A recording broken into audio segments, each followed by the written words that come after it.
Welcome back to my FireRed series. For a small piece of context, earlier in the year my wife and I decided to foster cats, and we had picked up our very first foster, whose name is Churro, the day before I recorded this video. About 48 hours after that, we decided to adopt him, so he is now our cat. Hope you all have warm, fuzzy feelings now. Let's get into the video. Okay, today in the studio we are joined by the cat.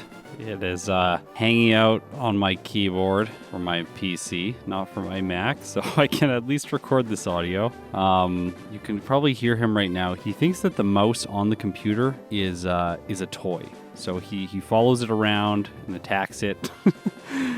Anyways, yeah, we're gonna see if I can actually do this voice recording. So let's get into it. Today I'm going to be using only the Charizard-Line in Pokemon FireRed. Of all of the starters, I expect that this one is going to be the most challenging. I think that Blastoise is going to be the best. I think that Venusaur is going to be middle of the pack, and that Charizard is going to be the worst. I'm making these assumptions because overall Water type has proven to be very good in solo challenges. Next, the Grass and the Poison type are not very good offensively, so they tend to not get very good times as a result. However, these types benefit because of their status conditions. Like, Venusaur's success is all rooted in the fact that it had access to Sleep Powder. With the Charizard-Line, things are unfortunately not very good because fire just isn't very strong against the Elite Four in Kanto. We have Lorelei, who mostly has water types, followed by Bruno, who's decent in this game.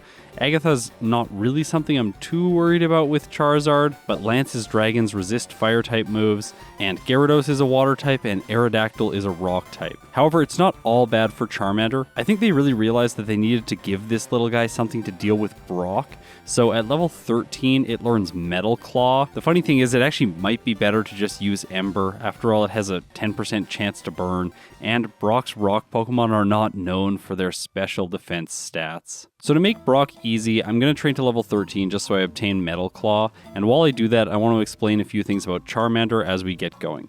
First of all, its base stats. It has 39 HP, 52 attack, 43 defense, 65 special attack, 60 special defense, and 50 speed. It has a medium slow growth rate, so it levels up very quickly in the early game. All starter Pokemon have this growth rate. And it has the ability Blaze, which causes its fire moves to get a 1.5 times damage modifier when its HP drops below 1/3. Now, where I'm listing my stats, you'll also notice that it says that my nature is a hardy nature. This is a neutral nature, so it doesn't increase or decrease any of my stats. And for this starting series in FireRed, I'm going to be using neutral natures on all of my Pokemon. In a lot of ways, this makes the results easier to compare, because if I just chose a bad nature, then it would be like really hard to compare that result that the Pokemon got. So with the neutral nature, we're really comparing the Pokemon's base stats against another Pokemon's base stats. As is the case in all of my videos, I am banning the use of pickup if my HM mules are the ones using it. So if the solo Pokemon I'm using is like Zigzagoon or something, I can definitely use pickup in that case.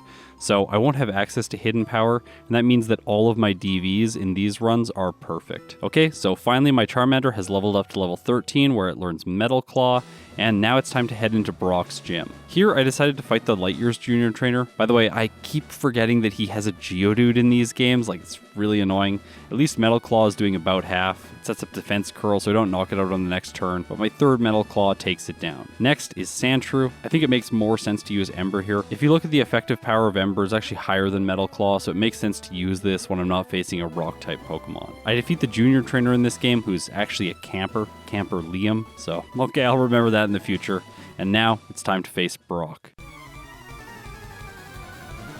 He leads with Geodude. I go for Metal Claw. It does about a third. Geodude hits Tackle, doing 4 damage to Charmander, and then my next Metal Claw takes it down to red health. It sets up Defense Curl, and then I knock it out with a third Metal Claw. Okay, time for the Onix. This is the one I'm most scared of. I go for Metal Claw against it, it misses, and then Onix gets a critical hit with Rock Tomb, which knocks Charmander out in a single hit. Okay, that wasn't good. In the next fight, I make it back to Onix, and this time I decide to not use Metal Claw. After all, Onix has huge defenses. I go for Ember, and it burns right away, which honestly is so lucky. This status halves the damage that a burned Pokemon does when it uses a physical move. Yes, in Generation 3, this is actually not modifying your stats in any way. That's a change that was made starting in this generation. So in Generation 1 and 2, it actually does have your stats. As a result, Charmander isn't taking that much damage, and I'm able to defeat the Onix. So that's a quick first badge. After the gym, I grab the running shoes, and it's strangely late to be obtaining these things. And after that, I defeat the first mandatory bug catcher, and this gives Charmander enough experience to evolve into a Charmeleon. So as we head into Mount Moon, I just want to mention the implication of evolution, because I don't get a lot of chances to talk about it. Whenever your Pokemon evolves, it actually means that the level up moves that it learns are learned at higher levels. So there is some merit to keeping your Pokemon at a lower level and learning moves faster and then evolving them after that. However, I don't think in this case that really makes sense. I'm just going to be able to go faster if I have the higher base stats of the evolution. In the cave, I pick up the rare candy. After that, I face the mandatory super nerd. By the way, he's really easy for Charmeleon. I do get a chance to learn Smokescreen here. In my recent videos, I am trying to play better when I have an accuracy lowering move like this. In the past, it's been the case that I've tried to set up too many Smokescreens, or perhaps I've kept the move on my moveset far too long. Like maybe I wouldn't teach a good move to Charmeleon and just try and keep Smokescreen thinking it's going to save me in some like really tight spot, but no, that tends to not be the best way to play, so hopefully I'm not going to make any mistakes with this move today. I grab the Dome Fossil, and then outside of the cave there are these two guys. One of them will teach your Pokemon Mega Punch, and the other one will teach your Pokemon Mega Kick. These are move tutors that stand in for TMs that were available in Generation 1. In this case, it makes sense to teach Charmeleon Mega Punch. I don't like Mega Kick just because of its accuracy.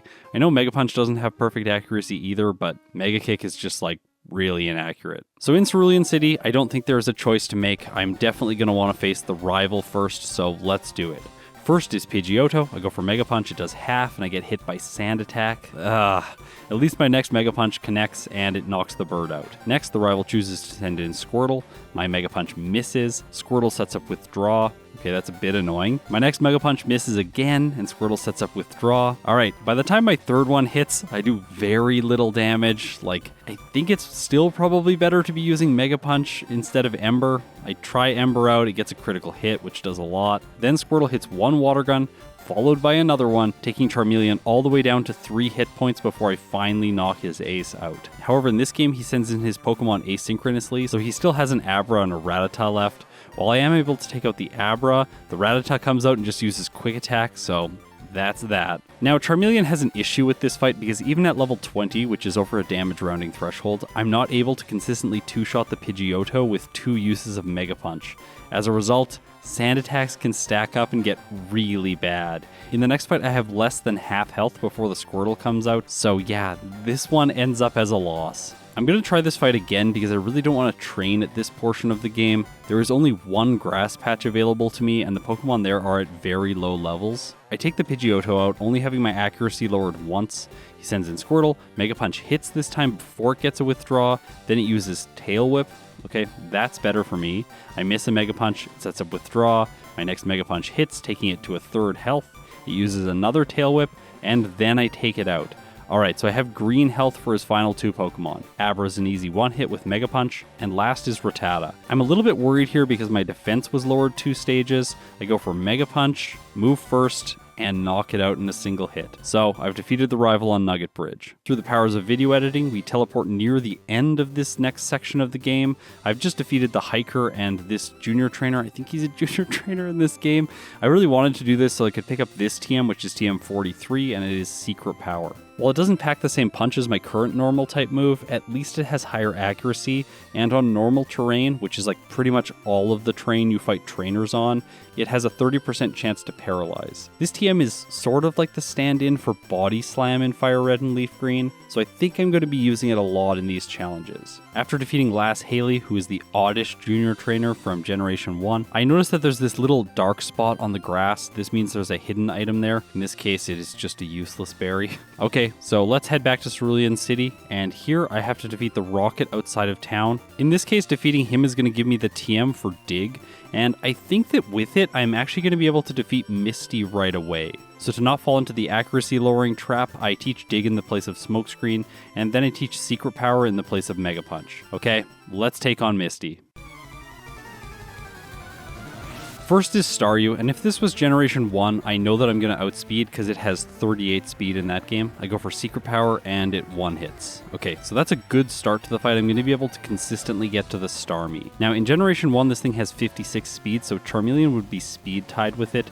I don't know if it has the same speed in this game though. I go for Secret Power, it gets a critical hit, taking Starmie down to red health, and then it strikes back with Water Pulse. Charmeleon survives with just under half health. Misty uses a Super Potion, restoring Starmie to full health, and then I hit another Secret Power. I was really hoping for paralysis here, and I get it. So that's really nice. If Starmie just misses once, then I'll have the victory. I go for Secret Power, Starmie survives, and it moves unfortunately using Water Pulse, so Charmeleon faints. I tried this fight a couple more times and I lost. It's really not going well for Charmeleon, so let's head south to the SS Anne because I think this is going to be the more consistent route. In the next area, I catch myself a Pidgey so that I have a Flying Mule, and then I catch myself an Oddish so that I can use Cut outside of battle. After that, we get a chance to witness the chunky Raticate sprite, and then I head on to the SS Anne. Now in here, I'm going to fight a lot of the trainers. I obtained the TM for Rest. This could be useful later on in the game. I hope it's not going to be that useful. I would prefer not to use it with Charizard. After that, I pick up Brick Break.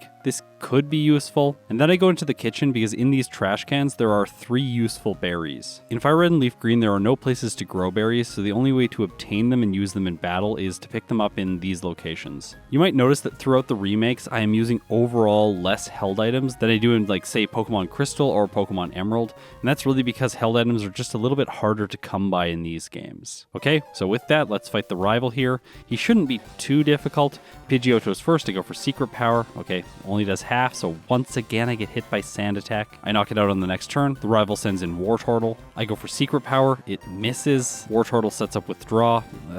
So when I hit it, it only does a third. But then it strikes back with Water Gun, which does about a quarter to me, so that's not nearly as bad as the previous fight. I knock it out with 3 more uses of Secret Power and move on to his chunky Raticate. I really have to say this sprite has grown on me a lot. When I first saw it, I thought it was so silly, and now I'm just like, yeah, this is like the way Raticate should look. So good. When I do a playthrough of FireRed and Leaf Green with Raticate, I'm going to have to get the thumbnail art drawn so that it looks exactly like this sprite. Last is Kadabra, and of course Secret Power gets the one hit. So with that fight out of the way, it is time to backtrack to Cerulean City and take on Misty again. Now the training on the SS Anne did put Charmeleon over the next damage rounding threshold, so I'm hopeful that this is going to be enough for me to take the victory. Staruse first, I one hit with Secret Power, and now it's time for the Starmie. I go for Secret Power, it doesn't quite do half. It strikes back with Water Pulse, but this also doesn't do half to me now. And then I learned something about Misty in the remakes.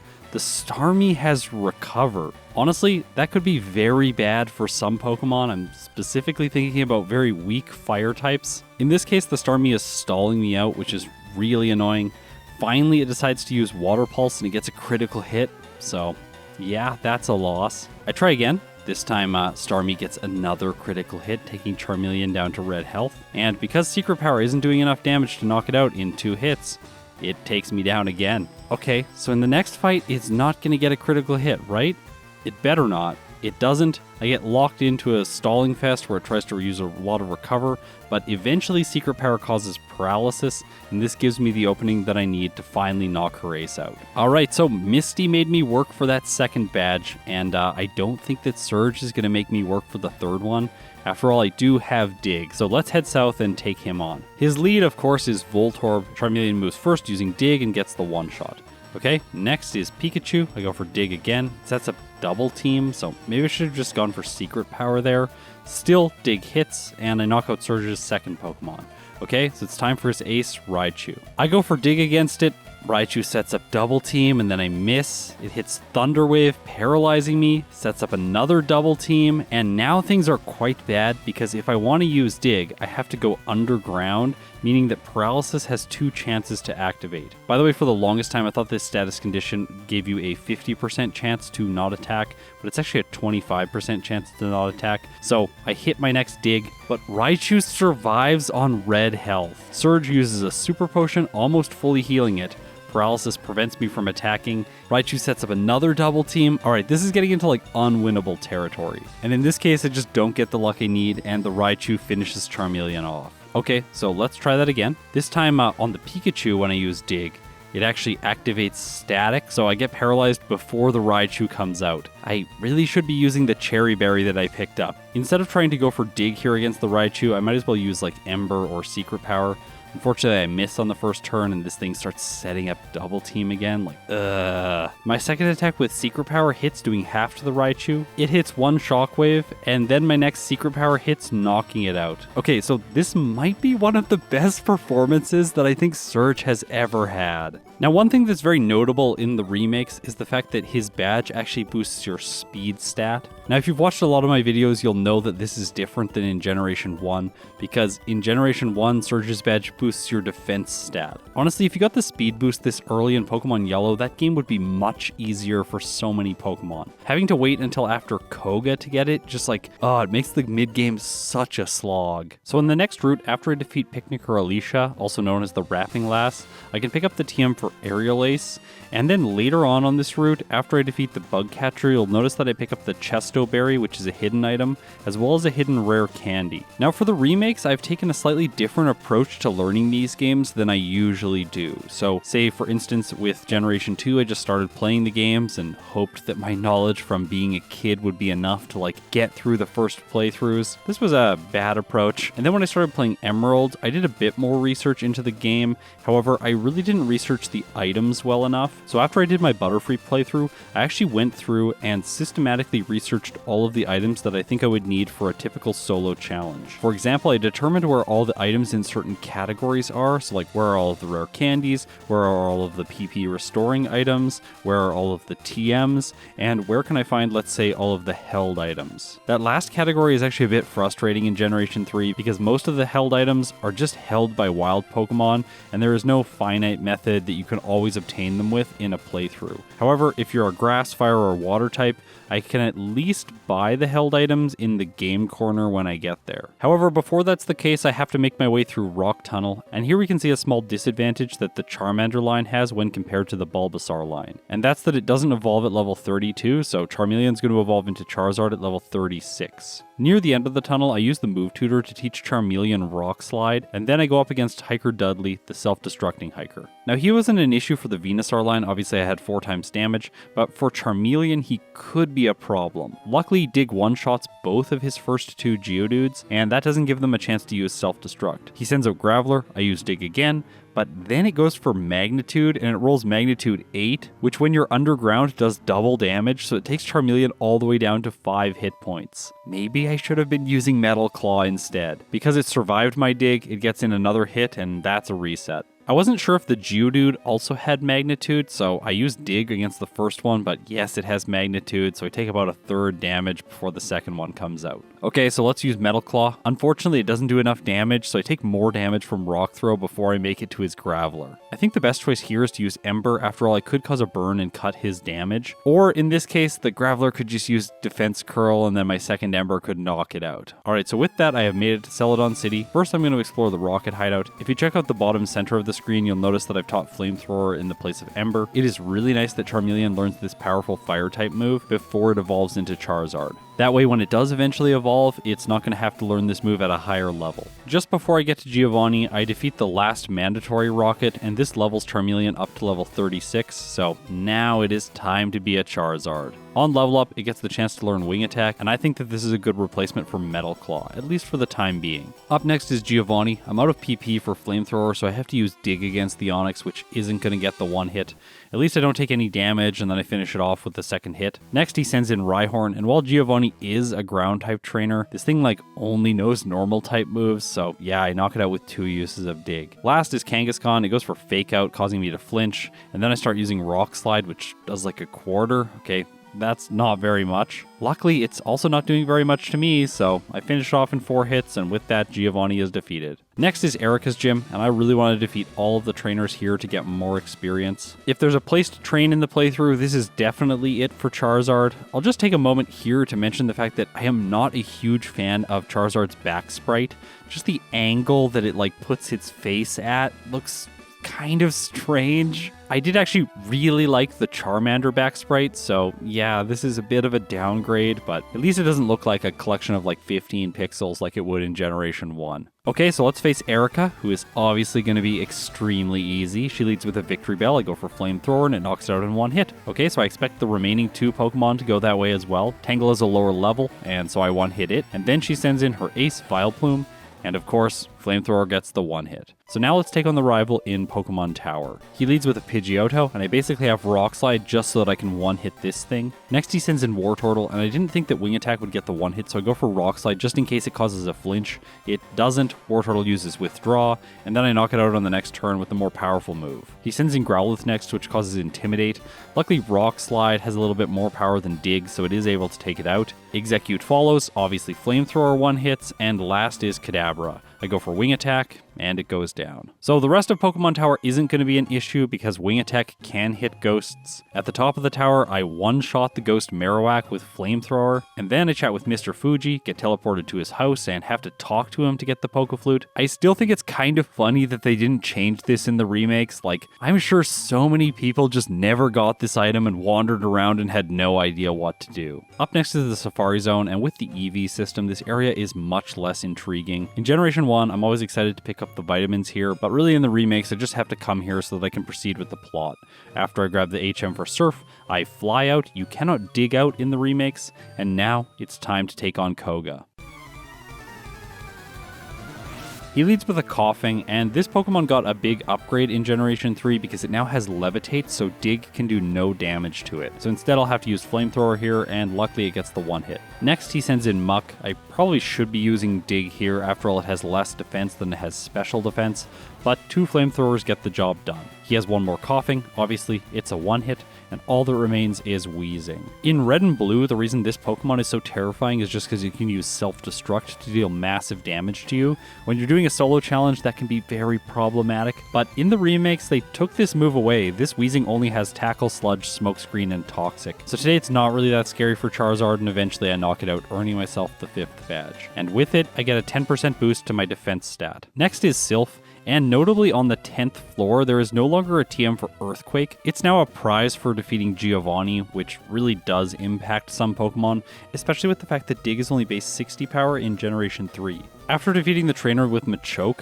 Charizard gets a chance to learn Slash, and I think that this is going to be a big upgrade for Dig. After all, I can get Earthquake later on in the playthrough, and with Koga out of the way, like, I don't really need Dig. Rock Slide is going to be better against Blaine anyways. I head down to floor 5 next, pick up a PP up, and then I take on the mandatory trainer with Arbok. You might think that Dig would be useful here, but no, Flamethrower just gets the one hit. With that out of the way, I think I'm ready to take on the rivals, so let's do this. He leads with Pidgeot. I go for Rock Slide, and it doesn't get the one hit. This thing is so annoying, by the way. Like, Pidgeot has just enough bulk to survive the hits when they really matter. Luckily, it only goes for Wing Attack, doing very little, and I finish it off with a Flamethrower on the next turn. Next, he chooses to send in Blastoise. Makes sense because it has super effective damage. But instead of that, it just takes a page out of Pelipper's book and uses Protect. That's annoying. It actually protects itself again on the next turn. Finally on the 3rd turn, Wing Attack hits, and it does about a third. Water Gun hits, doing about the same to Charizard. I take it to yellow health on the next turn, and then its next Water Gun clearly rolls better damage, taking me all the way down to red health. I finish his ace off, but he still has 3 Pokemon remaining. Growlithe comes out, it intimidates Charizard, but luckily Rock Slide still does enough damage to finish it off. Execute goes down to a single Flamethrower, and all that's left is the Alakazam. Okay, number 1, I need to outspeed. I'm pretty sure I will, it's only level 35, and I need to do enough damage to knock it out. I choose Wing Attack, and it doesn't do enough. But Alakazam just uses Future Sight, and I finish it off on the next turn. Okay, so that was a lucky win, but I'll take it for now. After all, in the future, I intend to do Venusaur versus Blastoise versus Charizard in this game, and give all of these Pokemon another attempt at FireRed once I know the game's better. From here, Charizard is going to have to make it through a lot of major battles in quick succession. So first up is Giovanni. This one in Generation 1 isn't really a major battle, like, I guess technically it is, because it's like the final battle in the storyline, but yeah, it's usually not very hard. However, in the remakes, I am noticing that this battle is significantly more challenging. Like, I get to the Nidoqueen with about 2/3 remaining, and it does do damage to me, taking me down to yellow health, and it also poisons me with Poison Point. But still, I've won, so let's move on to Sabrina. I know that I'm going to outspeed her entire team because I have 133 speed, which is how much speed her Alakazam has in Pokemon Yellow. Since her team mirrors her red and blue team, the Alakazam's at a lower level, so I know I'm going to move first. Still though, I have to make it through the Mr. Mime first, and this thing just refuses to go down. It gets 2 hyper potions before I finally finish it off. Next, Sabrina sends in Venomoth. Of course, this rock Pokemon is so scary for Charizard because it's going to do 8 times damage, but luckily Wing Attack in a miracle actually just like knocks it out in one hit. Don't know why that's the case. Anyways, let's move on to our Alakazam. I figured that I might roll the dice for Slash, after all it has a high critical hit rate, and I actually get one and knock it out in one hit. Okay, so that's that. Let's move on to Blaine. Now he shouldn't be a problem unless Intimidate cuts my damage enough for his Pokemon to survive. I take the Growlithe out in one hit. However, the Ponyta hangs on with just a tiny bit of health, but it goes for Fire Spin, doing almost nothing to me. I roll Rock Slide again on the next turn, and once again the Ponyta survives. I don't really have an option to use a non-physical move here, like I guess I could use Flamethrower, but that doesn't seem like a good idea. I finish the Ponyta off, move on to the Rapidash. I do more than half, which is actually nice. It uses Bounce. I had no idea this thing had a flying type move. Anyways, after it does a bit of damage, I finish it off and move on to the Arcanine. It once again intimidates Charizard, and now things are a bit scary because Rock Slide only does 1/3 to the Arcanine. It strikes back with Takedown, which does, I guess, a little bit. It takes me under half health. I go for Rock Slide again. It takes the Arcanine down to yellow health, and then it uses Fire Blast. But Charizard resists it, survives with red health, and I finish Blaine's ace off on the next turn. So I've made it to the final fight against Giovanni. But for this fight, we need to stop playing the gym leader music. We need to put on some something like a joke, bouncing music. Maybe the theme that we used for Bruno in Pokemon Yellow, if that exists in Fire Red and Leaf Green, because Giovanni is absolutely terrible in these games. And yeah, I really mean that. In Pokemon Yellow, Charizard had so many problems when I got to him. But in these games, I highly doubt that that's going to be the case. And then I run out of Flamethrower on the Nidoking, so I can't finish it off in 2 hits. I decide to go for Slash, just in case it gets a critical hit. Nidoking hits me with Thrash, taking Charizard down to yellow health. And yeah, then Slash doesn't crit, Poison Point activates, I take poison damage, Nidoking moves first because my lowered speed, and yeah, Giovanni beat me! Alright, that basically happened just because I went into the fight with less than perfect Flamethrower PP, and I also kind of squandered it early in the fight. To make up for this mistake, I one-shot the first Rhyhorn with Flamethrower, and then against the second one I used Rock Slide first turn. I was hoping for a flinch, which I actually get, and then I was hoping that Flamethrower would do enough damage to finish it off, but it just barely doesn't. I get my speed lowered with Scary Face as a result, and then Giovanni uses a Hyper Potion. Luckily, one Flamethrower followed by a Wing Attack takes out the Rhyhorn, and I move on to the Doug Trio. Against it, I one-hit with Wing Attack, and now all that's left are the Nidos, but I have enough Flamethrowers to use 2 on each of them. My first one burns the Nidoqueen, so that finishes it off in 1 turn. Unfortunately, Charizard did get paralyzed here. Nidoking's next. It goes for Thrash first, doing a little bit of damage, but then my Flamethrower does overwhelming damage, and with that, I have finished Giovanni off. Although I have to say, it was not in the dominant fashion that I was expecting. Up next is the rival on Route 22. I go for Flamethrower against the Pidgeot. It almost gets the KO, and then I take it out on the second turn after sustaining a little bit of damage. Next is Blastoise, and here I want to point out the fact that it really feels like Generation 2 right now, because for some reason the best water move this thing has is Water Gun. Like, why doesn't it have Surf? It should obviously have Surf. Anyways, it turns out after a critical hit, Water Gun is still too much for Charizard to deal with, so that's 1 loss. In the next fight, I taught Earthquake in the place of Slash. I was just hoping for a little bit more consistent damage, but this is doing very little to Blastoise. And this time, after it sets up Rain Dance, it uses Water Gun, and yeah, this does a lot to Charizard, so that's a 2nd loss. In the next battle, Blastoise still takes Charizard down to red health with a rain-boosted Water Gun, but I am able to take it out, and next is Rhyhorn. Now, if this was Generation 1, I would make fun of this thing because it would be completely incompetent, but in this case, it just barely survives my Earthquake. Makes sense, it has high defense, and then it uses Rock Blast and knocks Charizard out. Alright, so in that last fight, I actually used 4 rare candies to go up to level 55 over 2 damage rounding thresholds, and since that didn't really make the difference, I should definitely go and do some extra training now. A great place to do this is Cycling Road because there are so many trainers that are clustered together. By the way, I know that using the Versus Seeker later on to do rebattles here is a great way to train. Anyways, hopefully I won't need that with Charizard. After leveling up to 53, I head to the Warden's house because I realized that I had forgot a rare candy here. After that, I head back to the rival, and now after using rare candies, I am level 58, so this is over another damage rounding threshold. Let's see how this goes. In this case, I one-shot the Pidgeot with Flamethrower, so that is better. Now it's time for the Blastoise. I go for Earthquake. It does what looks like a quarter. Honestly, that's not that inspiring. Blastoise gets set up with Rain Dance, and then it hits a Water Gun, which takes Charizard down to yellow health. Okay, a little bit better than last time. Hopefully, I can one-hit the Rhyhorn.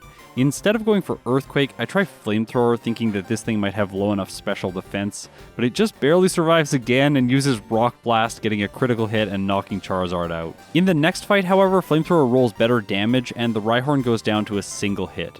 Growlithe comes out. Even though it used Intimidate, Earthquake is still enough to knock it out. It's time for Execute. Obviously, Flamethrower gets the one hit, and all that remains is the Alakazam. I go for Earthquake. It doesn't knock it out. Alakazam sets up Calm Mind, which is useless, and finally I've defeated the rival. Alright, cue intro. It is time to take on the Elite Four. Lorelei's first, and she leads with Dugong. This thing's a lot scarier in Generation 3 for fire types because it has Surf. It does almost half to Charizard with one hit. I go for Rock Slide to finish it off on the next turn, and then she sends in Cloyster. Here, it makes sense to use a neutral Flamethrower because this thing has low special defense, and I take it out in one turn.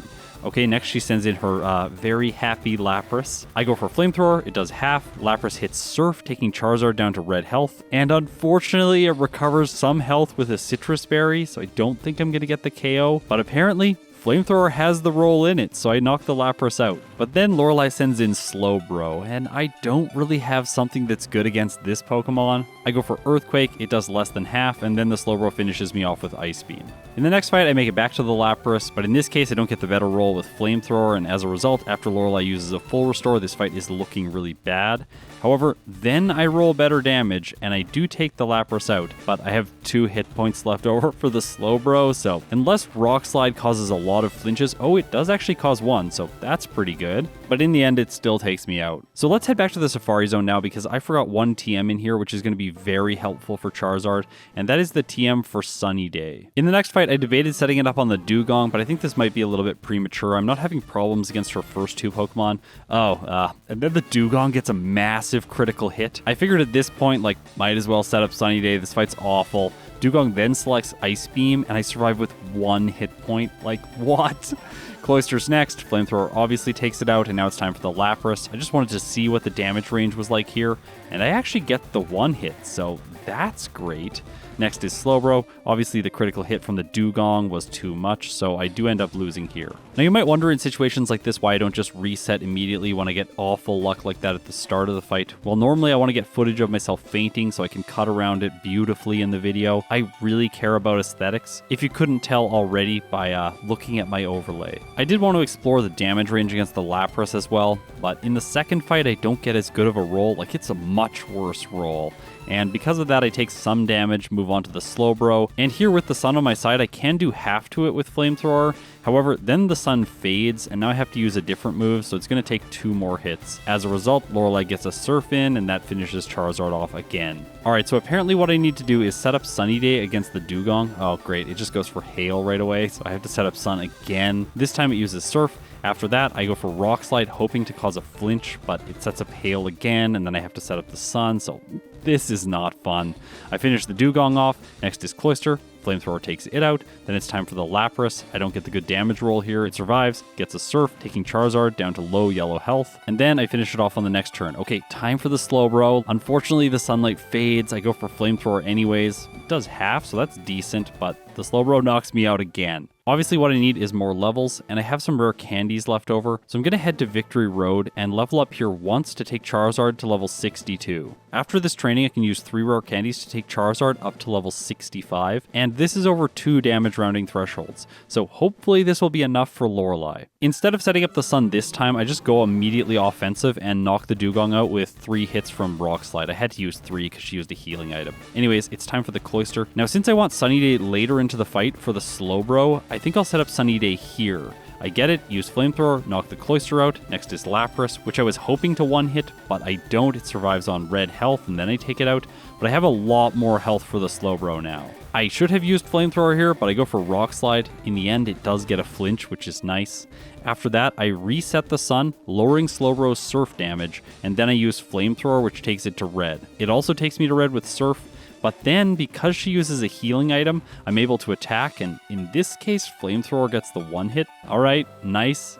All that's left now is the Jinx, and of course, Flamethrower knocks it out.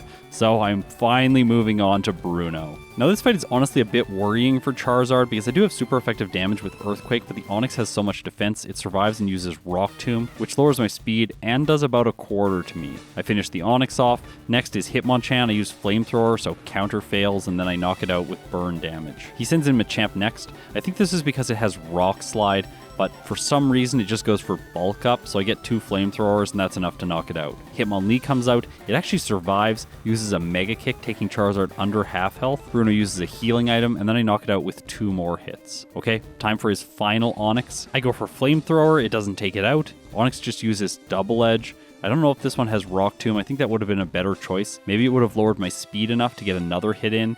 Either way, I finish it off, and I'm moving on to Agatha.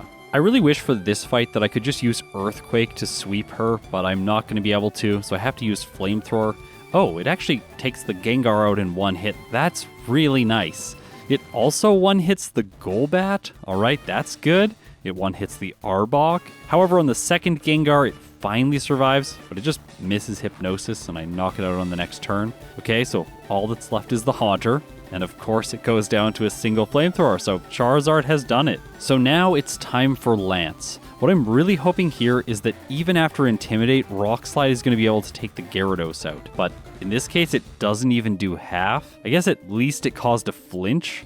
My next Rock Slide doesn't finish it off. Gyarados hits a Hyper Beam. I guess that's better than a Water move, and then I take it out on the next turn. Now it's time for the Aerodactyl. Oh, yeah, the Aerodactyl. Am I going to outspeed this thing? I do with Rock Slide, but it doesn't do half. Aerodactyl uses Ancient Power, which does 4 times damage to Charizard, and that takes me out. The next battle against Gyarados doesn't go as well, and Charizard sustains more damage before the Aerodactyl comes out. However, this time my first Rock Slide causes a flinch, it also does slightly more damage, and then my follow-up Rock Slide knocks it out. Okay, so that's exactly what I needed. Let's finish this fight off. Next is Dragonair. Now it might have been better here to use Flamethrower or boost it with Sunny Day, but I decided to go for Earthquake.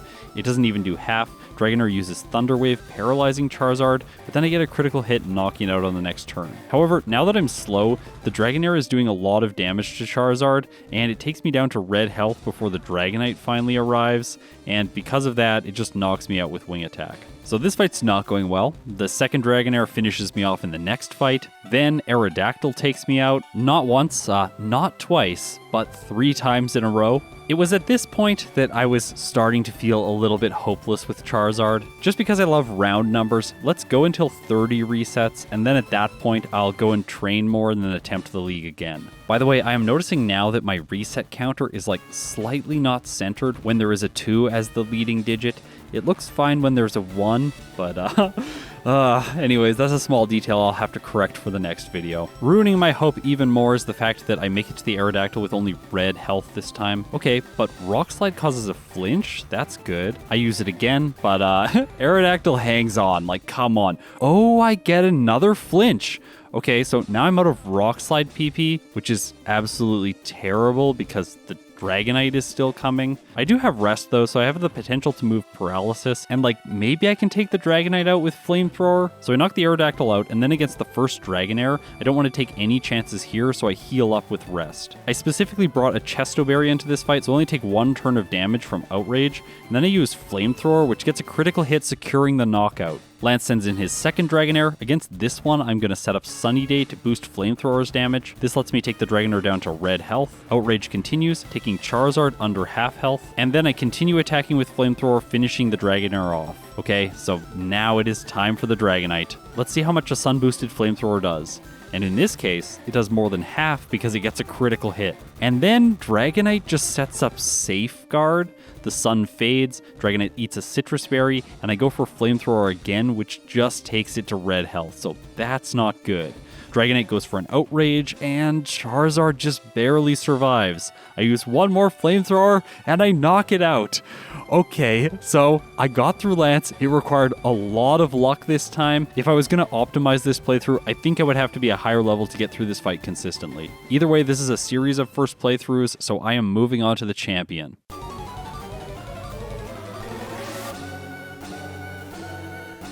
He leads with Pidgeot. This thing is so annoying. It's actually a really good lead, by the way. I don't think it's as good as the rival's Sandslash in yellow, but like, it's pretty good. Anyways, I get a critical hit and I knock it out in one turn, so that's nice. Next is Blastoise. I go for Sunny Day, hoping to cut the power of its water type moves, but just uses Rain Dance, so I have to use Sunny Day again. Then it uses Hydro Pump, which still does almost half. I go for Rock Slide next. It causes a flinch, but doesn't do very much damage. Flamethrower is doing more. Blastoise sets up Rain Dance on the next turn and eats a Citrus Berry, taking it back above half health. I have to reestablish Sunny Day. I take another Flamethrower down to yellow health, and then I miss a Rock Slide. I really should have used Flamethrower, and as a result, he knocks Charizard out. Unfortunately, without a critical hit, I am not able to knock the Pidgeot out in one turn. This time I got a flinch though, which is nice. Now against the Blastoise, if I can get in 2 sun-boosted Flamethrowers, I am able to knock it out, which is great. I move on to the Rhydon next, and like, oh, I don't really have anything that's good against this. Like, I guess it has low special defense, so Flamethrower is the move. I go for it, and I actually get the knockout. Okay, so this might be the win. Next is Alakazam. I wanted a physical move here, so I went for Rock Slide, but in retrospect, I really think that Flamethrower would have been the better call. As a result of my misplay, the Alakazam survives, uses Psychic, and knocks Charizard out. I make it back to the Alakazam in the next fight. I use Flamethrower, and this time I knock it out. Exeggutor's next. I knock it out with Flamethrower, and then the rival sends in Arcanine, which is sort of awful because it intimidates Charizard and then uses Extreme Speed, and it also looks like I am going to knock it out over 3 turns. I think because it has Extreme Speed, I should have used Rest right away, and as a result, I pay for that mistake with a loss. Sometimes things go wrong against the Blastoise, so I have one more reset there, but then in the next fight, I make it back to the Arcanine. Here I have the Charcoal to boost my Fire-type damage. And then because the rival uses a full restore, and I didn't predict it and use Rest, the Arcanine is able to continue using Extreme Speed, and it knocks Charizard out. However, I've essentially figured out how to get through this fight. Use Rock Slide twice on the Pidgeot to knock it out, then Sunny Day on the Blastoise, and I'll get a 2-hit with Flamethrower by doing this.